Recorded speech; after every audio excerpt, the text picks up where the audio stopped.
Hi everybody, I'm Kaylee Bateman from Mixing Light, and today I'm absolutely thrilled to have with me the wonderful Fergus Rotherham. If you haven't heard of him, then you might be living under a rock, because he has quite a large following and is extremely well known both in Australia and internationally. He has been based out of Sydney previously, but is sort of Australia-wide now and global. His work has been nominated for big awards, and you've probably all seen it, whether it's his commercial work or his long-form work. But it's an absolute thrill to have you with me, and so nice to actually meet you, having heard about you my whole career and been aware of your work. It's lovely to finally put a face to the name and the work. So thank you so much for joining me. Thank you for having me, and thank you for a wonderful intro. It's nice to be here. So great. So I've been aware of Fergus for ages, probably since I entered the industry. He was an assistant at Method when I worked there many moons ago. Mm-hmm. And Fergus That's where it all began. Yes, he's had a wonderful experience with some great mentors along the way. So I thought I'd just start by talking about sort of how you got your start and who you were mentored by, because my understanding is that you've been mentored by Andy Clarkson and Ben Eagleton, who are both phenomenal colorists. So please let me know if I missed anything. No, that's exactly right. That's and to your point, that's where it all began, was back at Method Studios in Sydney, down at Walsh Bay in the commercial division. I got a job there actually in the editorial department, believe it or not. I was assisting Drew Thompson at that time, who now owns the facility ARC in Sydney and Melbourne.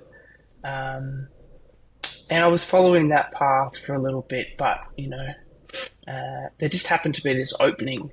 And I was still young at that time. There was an opening in the colour department. So I took a leap, and at that time, it was Andrew Clarkson who was the senior grader there.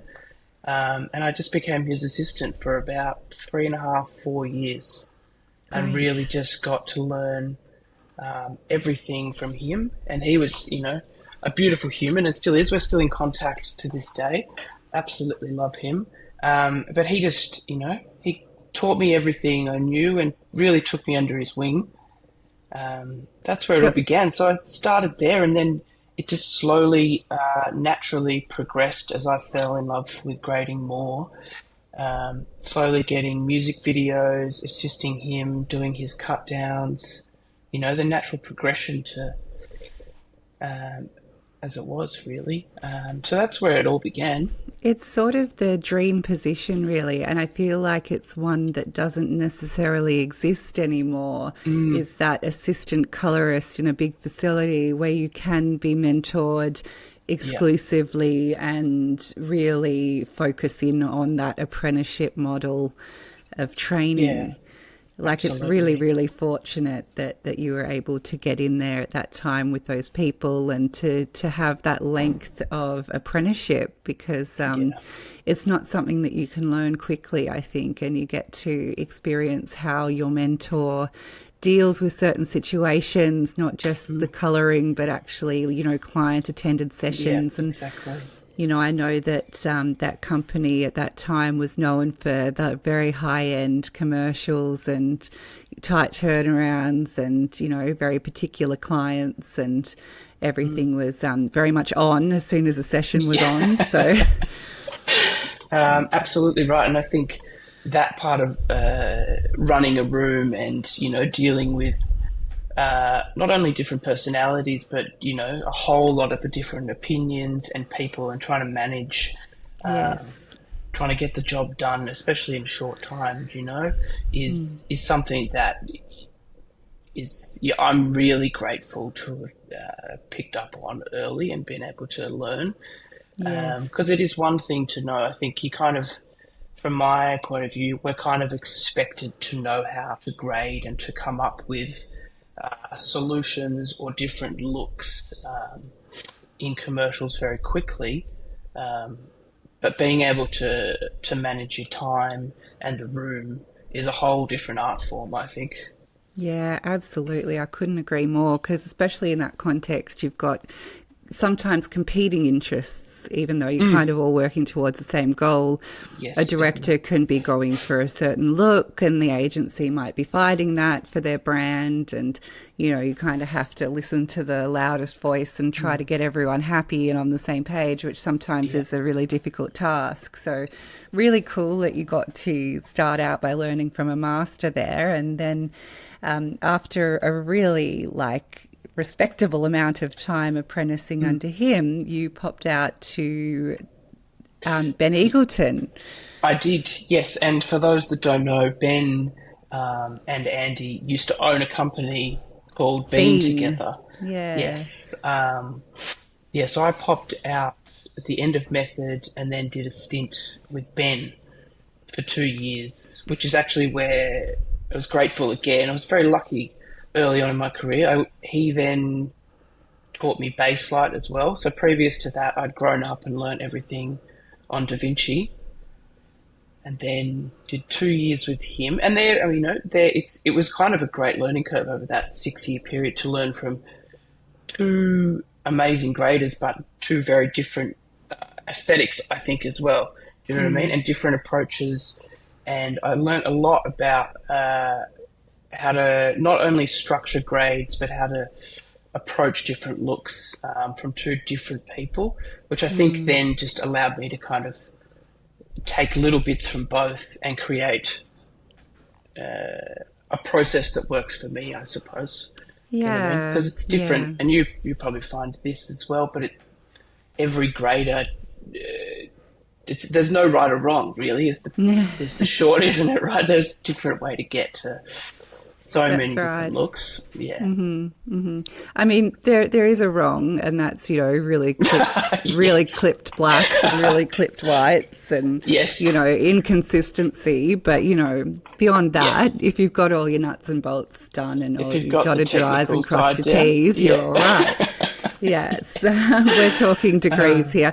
But yeah, Ben Eagleton was known and is known for really beautiful looks, isn't he? He's got a wide range of looks that he does extremely well. And I think probably around the time that you were working with him, because it was a while ago now, but he was sort of known for quite the lifted blacks, flared blacks sort of look. Yep. Loved a bit of that. Yes, really beautiful, chalky kind of porcelain skin and low contrast, but like pastel, beautiful colours. Yeah, beautiful. And done very well. I think he definitely, you could pick a Ben grade from a mile I still away. Can. Yeah. Yeah. Which I think is a good thing, he's really created a certain look for himself, and it's beautiful. And that was an honor to work from him and learn so much from him, because he's incredibly technical as well as brave as well. Like he's quite good in the room as well as convincing people to maybe explore and push things a bit further. Which is great, because I think sometimes maybe more so in the commercial realm, but you can find yourself getting a bit stuck in, not departing too far from potentially where the offline Absolutely. was, Yeah. I think in both short form and long form, if people have sat with an edit for long enough that has colours that are one way, which they always are, they have to have made a choice at some point. Then, especially if it tests well, they can be reluctant to change. So that client management and leading them to the look that they didn't know they wanted is a huge skill. And I've actually heard from people along the way just how skilled you are at that, and how I actually had someone say to me, "Oh yeah, he learnt grading from Andrew, and then he learnt how to run the room from Ben." So. And I think a part of my process is actually. I like to spend quite a bit of time early on in a session, whether it is an hour in the beginning of a commercial or it's a day at the beginning of a feature film or a series, spending that time going in a different direction to what we'd already set with the show LUT, or what the offline LUT was. I think that's really important. And you may come back to where the offline was or where the show LUT is, and that's completely fine because that looks probably quite beautiful. But I think it's really a good process for both the director, DOP, producers, the studio as well, just to have a bit of exploration and see what is there and what could potentially support the narrative if it is long form. Do you know what I mean? If there is another avenue to explore, I think that's a really valuable process early on if you can dedicate some time to that. Yeah, I mean, I think that requires you having enough time, which can sometimes be a bit of a challenge, especially on a series. If you've got a day an episode to grade or 2 days an episode to grade, as we so often do in Australia, you almost feel like it needs to have been well decided ahead of time. Yes. So, yes. I mean, that actually leads me to my second question, which is, you started off in commercials under a couple of, real titans of the commercial world, and you've managed to navigate into doing really beautiful long form grades, and you're very much known for both now, which I don't think was something that people really did 10 years ago. You were sort of very much either a commercial colorist or a long form colorist. So how did you manage to be able to do both? Great question. I'm still trying to work that out. It was definitely not planned, and it's definitely a juggle. It's tricky to juggle both, because obviously over the last decade I've built up quite strong commercial relationships, and then when you go off and do a film or you do a series like Boy Swallows Universe, which I'm sure we'll get to later, it does take you out for quite a decent chunk of the year, and you do have to pass on a few jobs. So it's tricky, but I didn't. I wasn't actually actively kind of searching more for long form. That's just been, I would say, more of a natural progression with the relationships that I have. Do you know what I mean? Right. Working with directors and DOPs that have then also transitioned, and then we've got such a solid relationship and a good language, and we work well together that it made sense to kind of transition over together. And to your point, in Australia we don't have a lot of time to do these episodes. We've got enough to get it done, but it just makes the process a lot easier when you've got a working relationship. Yeah, when you've got that shorthand and you can understand absolutely. what they want. I really understand that, and I think it makes it better for everybody.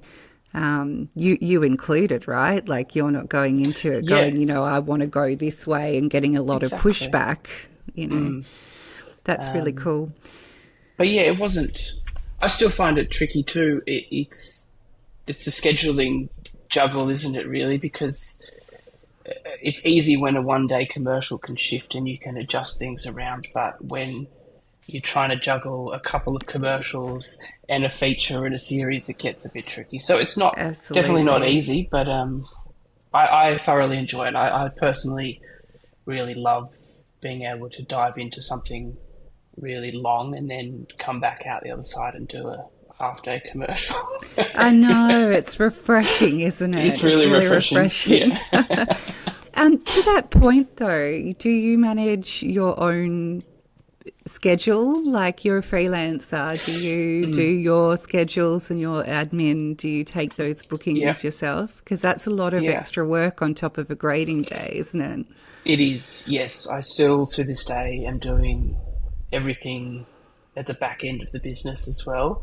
I definitely wonder some days why, because it is a lot of work. But it's an interesting thing. I've thought about it a lot, but it would be almost a tricky transition because I've also now moved out of Sydney to Queensland and quite regional, so it's kind of hard. I don't have my own space. either working remotely or I'm traveling to Sydney or Brisbane for work. And I think, to bring someone on at this stage, it's kind of hard to know if, like the relationships that I have, I suppose, with producers, post houses, directors, it's all kind of up here in my brain, and to know to pass all that over seems like a bigger task. And I think I'm so comfortable now with managing my bookings. I just do a little bit in the morning or a little bit in the evening. Or at lunchtime, you jump on the phone and try and shift a few things around. But yeah, it's a lot. I mean, It is. you must find that. How do you? Well, I'm represented now, so Yes. I did it myself for a while, and then I tried having producers who work directly for me. But when I was doing that, then you sort of end up managing a business as well as colouring, which has its own pros and cons. I had a fantastic couple of producers, but those contracts sort of found their natural end. And so, yes, as they do, everyone's always on to the next thing. So, and I never had enough business as one colorist to have a full-time producer. It would be extremely boring for a full-timer. So always working with casual contracts. But now I'm represented by Crayon out of Melbourne, and so they do all of my management and bookings and invoicing. And actually, like, after that transition period, like, because it is a lot to onboard all of those clients and, existing jobs, because like any company can have 20 jobs going at once, but they very rarely get 20 on one day, the way that they do when you bring on a new colorist who has stuff going on, like a variety of commercials and some long form stuff. So yeah, once we got over the little hump of getting them into my brain, That must be been a awesome. relief though, so you can just focus more on the creative side of Yeah, like writing. in my ideal world, I just want to open my calendar each morning when I get up and go, where am I today and what am I doing? Yeah. The dream. So I know it is literally the dream. So I'm just doing everything I can to get to that dream point. And they've been really wonderful there. Because they're colorist owned, and they've been doing it for a long time. They understand what I need, They understand that they need to ask for offlines for me to have a look at beforehand, and that I might not always be checking this, but I'll check that. And, they kind of get our quirks a bit. So Yeah, absolutely. Yeah, that's a real benefit, isn't it? Yeah. But I did find it, you would end up having quite when you're busy, which you are, there's a lot to do in a day. You have a 10-hour booking day. There's a lot to get through. There's a lot of energy to expend. And then you also have to then find another couple of hours in the day to make sure that next week you've also got something to do. So it's like having a job and a half, isn't it? When you It is. Yeah. running your own some days business. feel very taxing. Yeah, But, and then you've got we the love social media to do and all of that as well, which you're very know. good at. I'm tried, but it's definitely fallen off lately, which is probably an indication of how busy people are, how That's much time right. they've got to upload jobs, and then it gets to a point where you've kind of missed the boat on a few things, and you just I know, and then you have to do from the archives post. from last year, Yeah, here's what I loved. Yes, but anyway, back to what we were talking about, not just chatting away.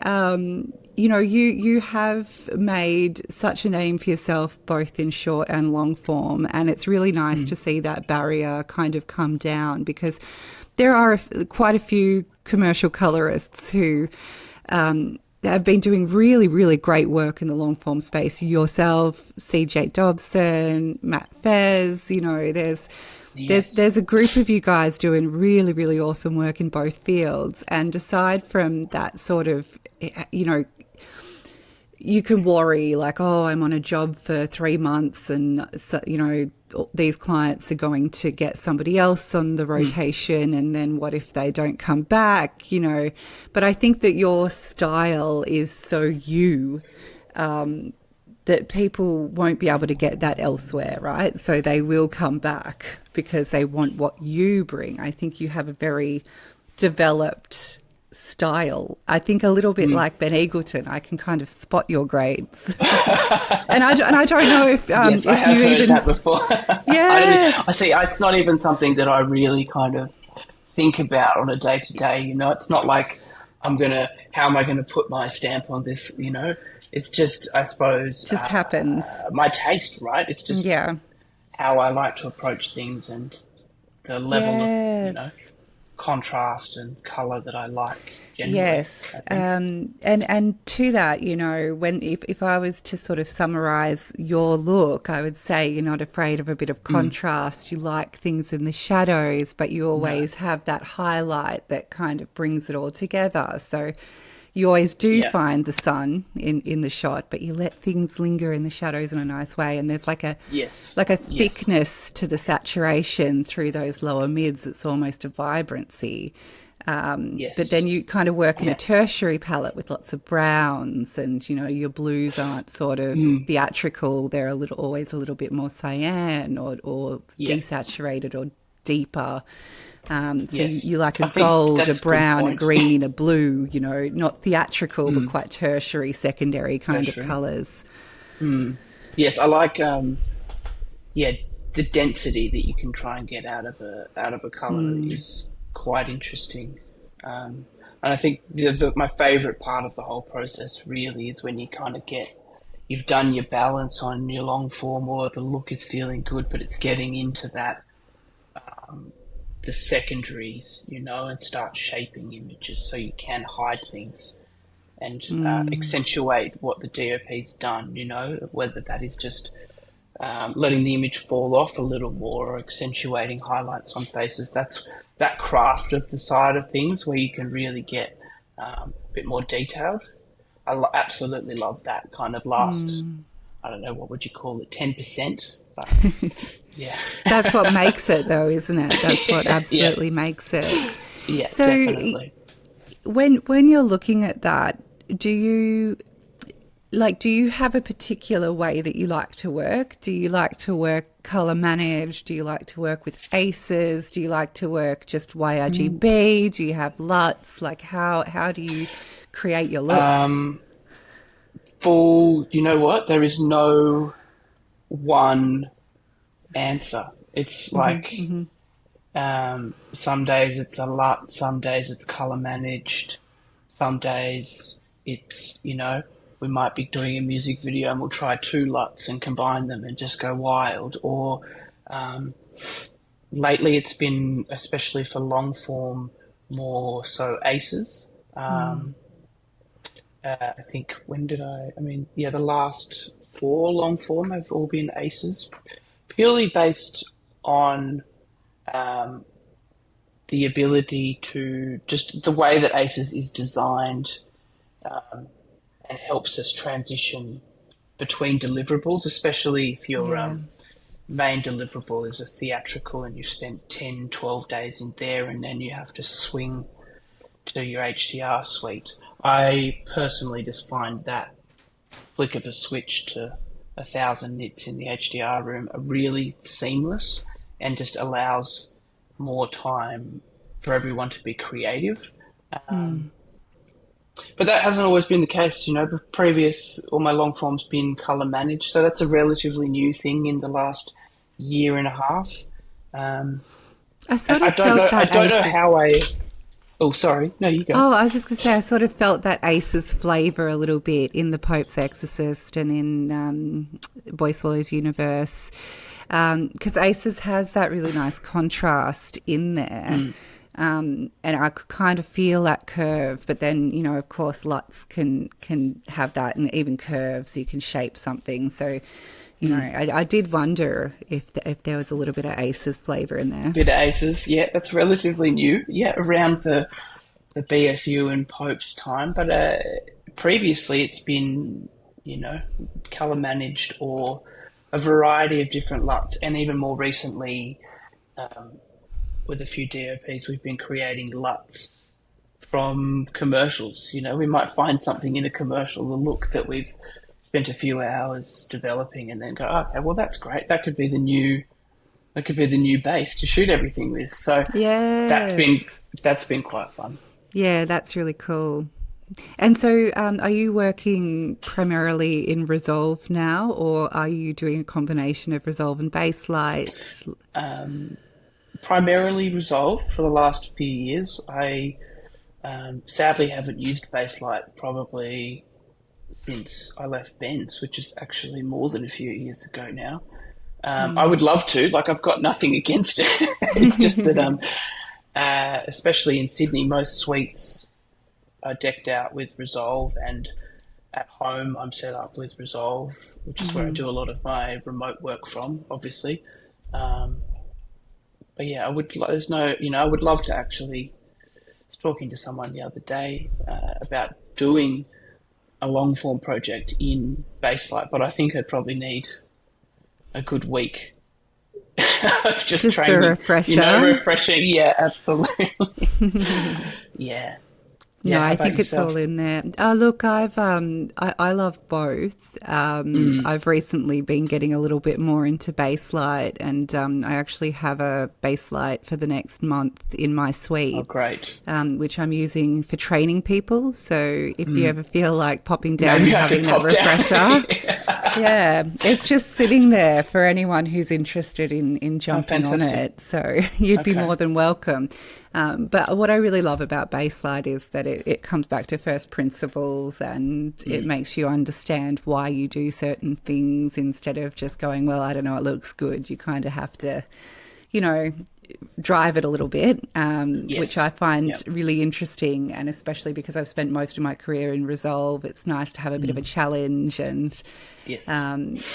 just a reason to think a little bit differently, right? Like, Yeah. Yeah. Definitely always, makes you think a little harder. It's not yeah, quite it's as like learning a language self-explanatory. or something. Yeah, absolutely. Got Yeah. to keep the Alzheimer's at bay, right? Yeah. Oh, somehow. But I think, in terms of understanding working color managed, there's nothing like working a base light to really get it. And, Yeah. you know, that's always helpful. So I'd love to talk to you in more depth about exactly how you created the look for, let's say, the Pope's Exorcist to begin with. It's such a beautiful film, and I think I messaged you at the time when you popped some stills up on Instagram just to say just how breathtaking it was. I mean, obviously the photography is beautiful, but the grade is Yes. just such a gorgeous addition to the aesthetic. It did have that density and that richness that you were saying that you enjoyed, and that lovely level of contrast. And because it was a bit spooky, I suppose you could play in the shadows a bit. And Yeah, we were allowed to go a bit darker, right? And go.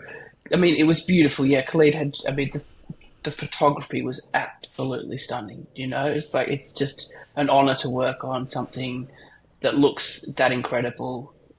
Without a grade. When I first watched the offline, I was like, wow, this is going to be a lot of fun. We just can go straight into my favorite bit, which is just crafting everything. Do you know what I mean?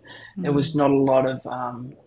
We didn't have to work too hard to get it to a place that was amazing. We spent the first. Clete flew out from the States actually, and we spent the first 2 days just exploring, bouncing around the film, trying to keep our eyes fresh and reset. We'd spend 20 minutes on a scene, jump to the end of the film, come right back, explore different contrast curves, and different tones as well. Although it was shot how it was shot, we just tried to push things a little bit. Back to my point earlier of not locking yourself into what has been shot,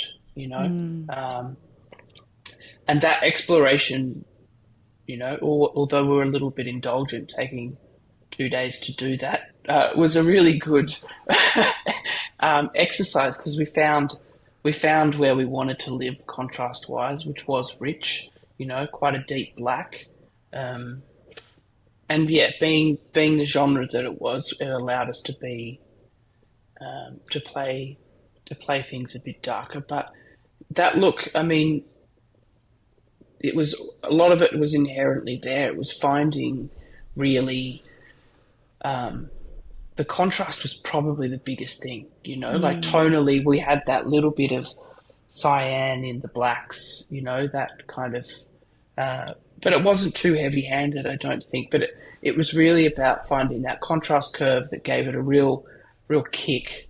And then we got straight into secondaries, really just trying to craft what Khalid had done, you know, and drop off bits of frame that weren't important, that we weren't learning anything from. Just give the audience exactly what they need to know. And doing that, I think, made it more graphic as well. So when you say you found that contrast curve, was that something then that you... Like, I'm probably getting into the weeds a little bit here, and I don't expect you kind of to give away your secret sauce or anything, but would you apply that curve across the whole film? I know I would personally. When I find a contrast level that I like, I want it to be on everything, and then individually underneath you can adjust your shots. But how do you approach that? Yeah, I mean, for that film in particular, absolutely, we did. We kind of built, because it was ACES, we obviously, and then we had an HDR deliverable, so we weren't using a LUT. So we rebuilt a structure that we thought was going to be flexible enough to work on the whole film, and we kind of tested it. You build it on one scene that might be, you know, a night interior, and then go day exterior, and test it, and then tweak it, come back, test it on all the shots, and find a world where it worked okay for everything, and then we went deeper again and went more scene level. And that's kind of my process really with a project that long, would be to do an overall scan or an overall balance, and then just start to divide it up into scenes, and then into shots, and then go back again, and then you start just doing passes, you know, once you've kind of got it all into that point, and then you can just keep doing laps, I think is the best advice that I can give from my experience. The quicker you can move and the more laps you can do, the better, rather than getting bogged down in particular scenes. Yes. Because there is a lot to do in a very short amount of time. And do you grade in reels? Like, would you do, you know, reel 1, reel 2, reel 3, etc.? So you've got like a sense of the overall film, but then you would look at like, all right, we're going to spend today on reel 1 or what have you. Yeah, exactly. I think for Popes in particular, we, like I said, we'd bounced around all the reels, finding a look for each scene, and our overall contrast, and then we'd go reel by reel, and then just keep working reel by reel, and then closer to the end, as we were locking off reels, we'd kind of do a reel a day in that second week to really refine everything. That's generally how it works. I mean, you've obviously you've got to be a bit fluid with the process as well, because some scenes and some reels are easier and shorter, and some might be more VFX heavy and definitely need a little more love and attention. So I suppose it's just trying to get a grasp of that early on from watching the film before you're in and talking to the DOP and director and producers and working out the best game plan and where everybody thinks they want to spend a healthy amount of time, so that you can be as efficient as possible, really. I mean, that's really the big thing, isn't it? Time management on a project that big. Yeah, that's right. When you've got so many shots and you've got VFX to integrate, I mean, unless people were able to like vomit blood and stuff the way that they were, and I imagine some of that was a bit of VFX. A bit of VFX, yep, just a little bit. And And so talk to me about moving from a theatrical grade into HDR, because you couldn't go much further apart in terms of brightness, 48 nits to 1000 nits. Yeah. Is that like recreating the grade in a way, or were you able to actually flick that switch and have it translate? I've had multiple different experiences. Pope's was more of a flick the switch and adjust for the gamma and obviously the format. Um, it wasn't just a flick the switch and watch it and everything worked. There was Yeah. obviously, highlights to contain as we need to in HDR. But there was definitely an overall adjustment to the contrast to get the blacks deeper and richer again in that format. So there was, but I think that to my point of ACEs, it made it seamless. Although there was an adjustment in HDR, it felt very efficient and easy, and everyone was quite comfortable with the process of going, okay, well, if we add this much contrast and drop the levels back down, then that's kind of how we were perceiving it in the theatrical environment. And then from memory, I think we did a double speed watch of that and then went back and made any smaller tweaks where needed, just to contain any detail that might Yeah. have been rolled off in the theatre.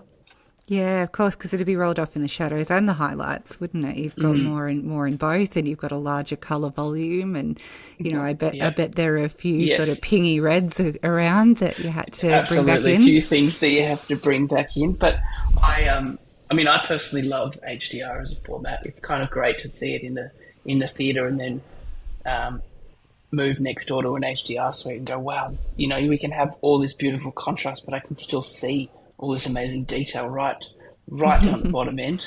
I absolutely love it. But I've had another experience on a film where 98% of the film translated the same way as Pope, but there was one scene because it was quite dark, quite desaturated, just didn't translate at all. It came through quite, a lot more desaturated. We actually ended up rebuilding that one sequence in HDR. But I've never had that experience before, but it was kind of a good experience. And I wonder whether it was because we were playing at such a, in such a dark realm, in such a desaturated realm that we just needed a little bit more life Yeah. to accommodate for the format because we're in such a bigger box. It could just handle and just wanted to be a little bit more vibrant, I suppose you could say. Yeah, I can totally understand that. It would be like quite graded if you go really desaturated in HDR. But that's interesting that, one scene out of all of it goes, you expect it to Yeah, be all or nothing. right. Yeah, that's exactly what I was thinking. It's kind of like we've got to reimagine or find a way to quickly adjust for the format. Yeah. But it was pretty interesting. There was just one scene, and that's probably part of the creative process as well. And that's just Yeah. us wanting to make that adjustment for that for Yes. that And format. I think that's a really good reason why you can't sort of outsource those trim days to anyone else. Absolutely. You have to Yeah. be doing them, and the director and the other stakeholders have to be across them because they're not going to be the same thing. It isn't. No. It isn't possible. It's a totally different thing, but it has to have the same feel. So you're trying to, get it to read the same Yeah. whilst being Yeah. about as Exactly. different as humanly possible between the two formats. Yeah. Don't ever put them side by side. No, no, but you want the audience to have the same experience with it. Yes. So you couldn't have, a junior technician sort of going, there's your trim. Yeah. It has to be Yeah. the colorist. I agree. Yeah. Especially after you've spent so much time creatively bunkered down in a theatre, and those You know nuanced it. decisions that, yeah, exactly. The colorist, the director, and the DOP are so involved. It would be almost impossible to hand over that section. Yes, and even when the theatrical is the main deliverable, you know that it's going to have a longer life in HDR on streaming, so you want it to be right. Um, Yeah. it has to Which is a be. that's a good point, isn't it? Like, I know the theatrical we spend a lot of time in the theatrical, but I've had this conversation with many people, like, where should we actually be spending most of the time? If the theatrical's only going to have a 2 week release, then is it better that we actually start with the HDR if that's I going mean, to be where it lives? But some people it's a would say personal that, preference, I think. yeah, some people would say that you should, always start from the larger colour space and work Mm, down. But I mean, obviously, you can do it however the client needs. And I yeah, think people either way. enjoy spending their time in the theatre, don't they? They really enjoy that I think process and so. seeing it Yeah. big and getting a laser pointer out and circling Yeah. things. And Yeah. you Love the laser can't pointer. beat that. You can't beat that for an No, experience. no, it's a great experience. Yeah. And I think being able to grade on a screen that size is just, yeah, it's a beautiful thing, really, isn't it? So, And you pay like you're interested in sculpting secondaries, and when you mm, are working on a theatre level where you've got this large screen, all of these small things in the frame, even when you're working on a big backlit monitor like the X310 or whatever, mm, they're not anywhere near as present in the room as when you're projecting them, right? So there might be one yeah. tiny thing down there that, you probably wouldn't pay attention to on an Mm, OLED that all of a sudden you're like, oh, we have to get rid of that because it's the yeah, that size of must a go. person. I couldn't agree more. Yeah. Yes. When you're working remotely, obviously, Mm, you're not working remotely out of a theatre unless you have a theatre in your home, which would be super cool. that would be cool, but unfortunately not. No. I mean, I can't make too many assumptions here, but I No, probably would have heard no. about it if there'd been a theatre Yes, I'm installation. sure it would be bigger news. So you have a pretty good suite at home. Then I would imagine that you're working from when you do remote sessions. And do you have a kind of preference for remote workflows that works really well? At the moment, I mean, home suite primarily. Well, I don't do any long form from home, Okay. purely based on the fact that I don't have a theatre. Surprise. And I'm only looking at going down the route of HDR at home, maybe sometimes this year. But I haven't found I've needed to, because all of the commercials that we're still doing in Australia are all running SDR.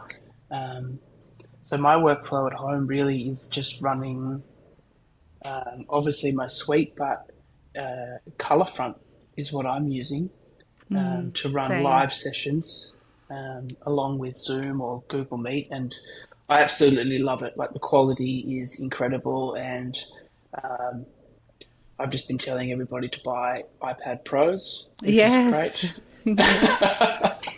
Um, but that workflow has been working beautifully, I have to say, and um, post COVID as well, it's opened up a lot of the world as well, not just the Australian market, which has been quite fascinating. Um, so that's been really enjoyable too, I think, and that's been, one good thing that's come out of COVID, right, is being people are more comfortable with the remote workflow. Um, Absolutely. Yeah, absolutely. I mean, you had a Film Light Award colour grading nomination, the I only did. one in Australia, and that was for, I mean, just a massive congratulations there. That's Thank huge. you. And I'm just, yeah, so proud to know you. That's super cool. That was for a commercial that was an overseas one, right? Like that was an overseas client that you were working with. It was, yeah, it was shot in Iceland, but Wow. through Instagram, actually, believe it or not, the weird and wonderful world of Instagram, where everybody can, there's all this work and all our peers that we follow and admire and can communicate to. And because everyone's comfortable with the remote workflow, we just, Thomas, the DOP, reached out via Instagram, and then we started chatting, and timings aligned, and we did an early morning session to Prague, and it's a beautiful thing. I think it's great that we can all work. We're not limited to just Sydney, just Queensland, or just Melbourne. We can actually collaborate with people on the other side of the world. But the technology is quite exciting in that sense, and I think it'll probably go that way. What I think is that people will probably become more receptive to that in the long form world in the future as well, when everyone's kind of more set up with, or at least got HDR setups and home entertainment. If I set up that, and then maybe in 5 years people are more comfortable with doing bigger TV shows like that. Who knows? But it's pretty exciting to see it go that way, I think. Yeah, I mean, like the commercials, just the one that you did there was international in every way, right? Like shot internationally, finished internationally, and then getting accolades internationally on that sort of global level, is really, really cool. And I just can't congratulate you enough for that nomination. Thank you. That's absolutely, it was a very lovely surprise. Yeah, how cool. I mean, it was a great competition last year to see the work that was nominated, and I think it's a really great thing that they're doing, because often we miss out on awards, right? Like locally we have advertising and design clubs that, in each city that do awards each year, and there is no colouring award. The only colouring awards that I'm aware of are internationally based ones, and usually run by some technology. But it's a shame that we can't, showcase our work a little bit more. I know I'm a behind the scenes person, so I joke that it would actually ruin my night if I was nominated for something, because I'd be so scared that I'd win and so scared that I wouldn't, that the whole thing would be like ruined. So I'd rather go along and just, support my friends. But, it doesn't hurt every now and then to get a bit of acknowledgement for the hard work and for what is added, because, people like yourself and, I'd put you in the same category as someone like Marina Stark, who, you add so much more. It's a real art form. It's a real craft. You're not recreating it, but you're adding something intangible to it. And, I think it does deserve to be appreciated for its own merits. Yeah, thank you. I think it's a beautiful, it's a great thing, really, that Filmlight's doing, because I think there should be a platform for what we're all doing. There's some amazing people out there, and there's some amazing work that's getting created. So I think it's fantastic that we finally got like a dedicated platform, and I really like that they've made it quite selective, that we're only allowed to enter one project per category as well. I think it makes us all a bit more critical and really thoughtful about what is the piece of work within that format or deliverable that we're most proud of from the year. So it was a real honour to be nominated. Definitely amongst some people that I admire and look up to as well. It's pretty amazing bunch of talent. So I'm glad that it's around. Really? Yeah, for sure. Well, we'll have to see what happens this year. After last year, I'd like to see lots more Aussies enter and see a bit more representation from our end of the world. Because we do have some great talent. Yeah, we do have some good talent here, right? Like, I know we're a bit far away from Europe and America, but, a few dark amazing horses. Colorists down here. Yeah, absolutely. So, look, enough of that. I feel a little bit like I've been fangirling a bit, but it's pretty good fun to chat about it.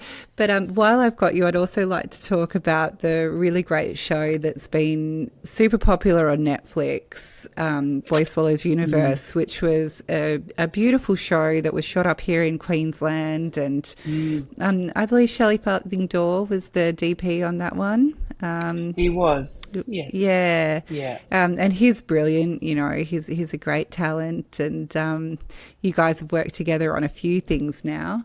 So can you tell me a little bit about the grade for that one? Because it was really beautiful. Yeah, so like you said, Shelley Farthing-Dore was the DOP. He was the setup DOP for episodes 1 to 5, which is how I came to work on the show. Shelley gave me a call one day and asked if I'd join, and of course, having worked together and having such a great relationship with that lovely man, I had to say yes. So that grade, I mean, again, beautifully shot by Shelley, beautifully set up. But our initial conversations about that were interesting because obviously it's set in the 80s. So we wanted to create a look that was true to the time period, but still had, we talked about it earlier, my love for colour and contrast and richness. And Shelley feels the same way. So we wanted to find a way that it felt nostalgic and true to the time period, but also just had a bit of guts to it, really. And I think it's quite a clean look too. We didn't push it too hard one way or the other. It's quite a crisp grade, and I really think HDR did that show justice. Being able to during the daytime go brighter and use that expansive contrast, and then being able to come into some darker narrative beats, being able to play things a bit darker but have that color range down at that darker level to still feel like it had that richness, but you could still see what was going on, being dark as well. And then going in, there was also this discussion in the grade, because there is a time jump in the book by Trent Dalton. So whether we change the grade halfway through, which was such a big conversation early on, whether we go, even richer, even more contrast, and try and make it feel different again. And we did explore that, but we found it was too much of a jump, and there was already enough going on in terms of, what was being shot, how it was shot, because it was Mark Wareham who was shooting the second block, who we love. Mark. So I think inherently changing, the main character and, having a different DOP, we felt that was enough. So we kept the grade the same so that it wasn't too much of a departure for the audience, really. Yeah, I love that, because you do have to consider when you're grading, you're not needing to bring 100% of the story and the meaning to every moment. The other departments can do that. And I often find that when I watch something with audio in particular, then I find, the music cue here is doing that. The grade doesn't need to do that. Yeah, we don't need to ram it down their throat, So I think that's the sign of a tasteful kind of grade, is when you consider those other departments that are doing those narrative storytelling functions, and knowing when not to go overboard, knowing when to step back is half of it. And yeah, of course, Shelley and Mark are going to have different eyes, even if they're working with the same cameras and the same lenses. They're going to have different ways of framing and different lighting. Absolutely. What a great choice to make, to let the grade kind of fall back and not be in the foreground there. Absolutely. Yeah, it was kind of exactly to your point, when to know to do less and to just we didn't want the grade to be something that was noticeable or distracting from the story at all. just wanted it to just flow and just to keep you within the narrative. I really was just the real intention for what we were going for. But yeah, Because that was a beautiful project to be a part of. oh, I bet, yeah. I mean, it was an adaptation for those of you at home who aren't familiar with it. It's an adaptation from a famous and well-loved Australian book. And so I suppose being an adaptation to begin with, there is that sense of wanting to honour the story and, you know, knowing that the audience is going to at some point, whether they mean to or not, be comparing it to something that they had in their minds. There must be a lot of juggling and, you know, trying to navigate that to get the audience on side because, yeah, I mean, it's not an easy thing to do to bring to the screen something that when it's written down, you can get right into their brains, but on screen you have to just, you know, what you can see and hear. So, and you're solidifying concepts that everyone's imagined, you know, like the locations and the characters and stuff. So exactly you're already going out on a few limbs there. And how was it working with Mark? He's one of my favourite Aussie DPs. Actually, what a thrill to have both Mark and Shelley talk about like old guard, new guard, you know, absolute rock stars. Yep. Two rock stars of the industry. Yep. Mark is delightful. We'd actually never worked together. You know, like I said, my connection came through Shelley and our relationship, but then doing what was Mark shot, what did he shoot? 6, 7, and 8, which then became just 7 because they condensed the last episode. But that was an absolute honour to work with Mark. I've always adored his work, and he's a great energy. And it was just, you know, a privilege to have him in the suite too and jam with him. And he was completely on board too. I remember when he first walked into the grade, after Shelley and I had done our first 5 eps, he went, "Whoa, this is so much more colourful and has so much more contrast than I was thinking," and was absolutely in love with it. I was like, "Oh, okay, have we gone too hard?" And he was just blown away, and he was like, "Wow, this looks absolutely incredible," and especially in HDR, they thought the show. I mean, if anyone gets a chance to watch it in HDR, I would highly recommend that because I think it does the show justice. Yeah, that's how I watched it, if it makes you feel any better, on my own at home. It does, thank you. So that was great to work with both of those DPs, you know. I mean, I love both of them so much. I think, you know, Shelley's going to is a force to reckon with and is going to obviously be Mark, you know, when he gets to that point in his career. If he's not there already.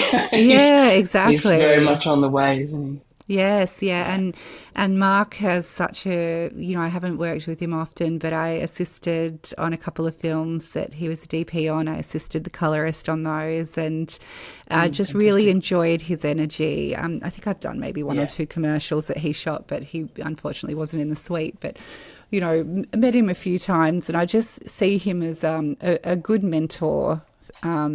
And I know personally I've learnt a lot from DPs working with them. You know, I always work out something that I didn't know when I get a chance to get in there with someone of the seniority of Mark. You know, there's a few long form DPs we've got up here in Queensland that are similar. You know, John Stokes is another one who comes to mind as just, you know, these are people who have decades of experience through different formats, and you know, what they keep from all of them is what's effective, what makes a good image, what makes good storytelling, how do you get the audience in, and those are the sort of the more pure concepts that, you know, you can kind of forget about the technology, you can forget about, you know, are you on Resolve or Baseline or Nucoder or Mystica or whatever, and just focusing on, you know, the stuff that really matters. And I love to see through their eyes, you know, so cool.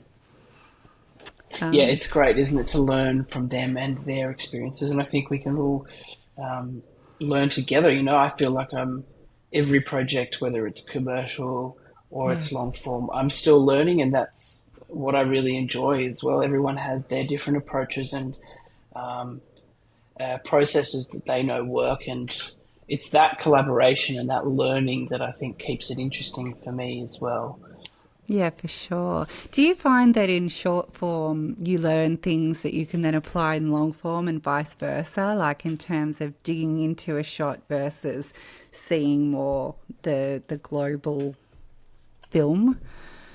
I think so. I think there's crossovers for sure. I think definitely taking more of an overview look on commercials rather than, I think it's very easy um, to get stuck on a shot or a frame and, dissect it. But I think it's really when you can start to see um, the whole story or the whole commercial, I think that's really, really useful, not only for myself, but for everyone in the room too, to just and I think, going back to long form as well, like keep moving fast. I think that's good in commercials as well. Keep resetting people's eyes. That's something that I like to practice on both long and short, is trying to take a rest from the room, try and get out every now and then, reset my eyes, or go and look at a completely different scene, just so that I can come back and, assess it properly rather than my eyes adjusting and then kind of, slowly losing perspective. I think that's something that I've Yeah. learned. Oh, that is actually a really great tip, because I suppose in a commercial often you don't have the length of booking that would allow you to go home at the end of the day and take a break from it and come back the next day the way that you do in long form. You Exactly. usually get 4 hours or 8 hours or 10 hours or whatever it is. And I like to think of it as almost sneaking up on it the way you would if it just came on TV. How does this look actually in real life against all of the other Yeah, commercials yeah. in the universe? So yeah, actually remembering to leave the room. It's very difficult to do though, isn't it? It's very difficult It's to yeah, stand up and it's walk away. yeah, extremely hard. But I think if you can, or you can, try and get everyone to just, or I mean, maybe if you can't leave the room, turning the screen black for a minute, whatever you need to do. I think it's pretty useful, even if it's just 30 seconds. It can be pretty valuable to kind of gain a bit more perspective. Because our eyes do adjust, as you know, pretty quickly. So I think it's a pretty valuable exercise. Do you work a lot with references? Do you take references from DPs, or do you have your own set of references that you like to use as a bit of a yardstick for how you're sitting? Yeah, definitely. I think I'd say more so long form and early on in long form when we're setting the show up. There's definitely, references that have come from uh, lighting references or all those references early on that have been discussed prior to the grader coming on are really useful. But it's a bit of a mixed bag because unfortunately DOPs are often quite busy when it comes to commercials, so they don't often get to attend. And then yeah, it's a mixed bag for commercials, I'd say, because some directors might bring a reference, but then others are quite happy to just explore and see where the footage might go. So um, I think I've just learnt to be a bit more flexible and see what the day's going to bring. Some days I like to even, especially on commercials, not even look at what I'm doing until the day and just dive in and give myself a bit of a surprise and then kind of naturally see where it might go. Right, and that sort of like gives you that gut reaction. It's not then a intellectual exercise. It's really a heart exercise. Yeah, That's interesting. more of a feeling. Yeah. Yeah, yeah. Oh, well, I think there's a lot in there that we can all take in terms of little tips and tidbits to help our practice for sure. And how is the move, just lastly, before I let you go, because I know you've given me an hour of your time already, but how has the move to Queensland been for you? Have you enjoyed coming out? I'm a Queenslander too these days. I used to be a Yeah, in your Melburnian, neck so of the woods. welcome. Officially, Thank here's the you. Thank welcome you. party. Yeah, thank you very much. Absolutely love it. Yep. We made the move coming up 2 years ago now, so post-COVID. Wow. But Wow. I can't believe yeah, it's it's been that been, long. oh, neither can I. It's unbelievable that it's gone that quick. But yeah, I absolutely love it. It's good to be able to still travel back and do long form projects or the odd commercial, but um, I don't think I'd go back. I love the lifestyle up here. It's warm and beautiful, and we've got a bit more Warm's an space. And understatement. Warm's an yeah, I mean, it's very understatement. hot up here. Yeah, the fan above me is going at a million miles an hour. For those of you um, overseas, you may not know that we've had a particularly hot and humid time in Queensland. And I'm in Brisbane, and where Fergus is a bit further north still, so hotter and more humid still. Hotter again. And Yep. it's been about a month of, temperatures in the 30 degrees Celsius range with, almost 100% humidity. So, yes, I personally had to go on a little break down south to get away from it. Yeah, yeah, we often do. Yeah, but I absolutely love it. It's great, and it's been great that a lot of my clients have been, quite comfortable to still work remote. I haven't found any difference in the workload, which has been, great. That's always a Fantastic. little bit of a worry when you change state after, having lived in New South Wales for quite some time.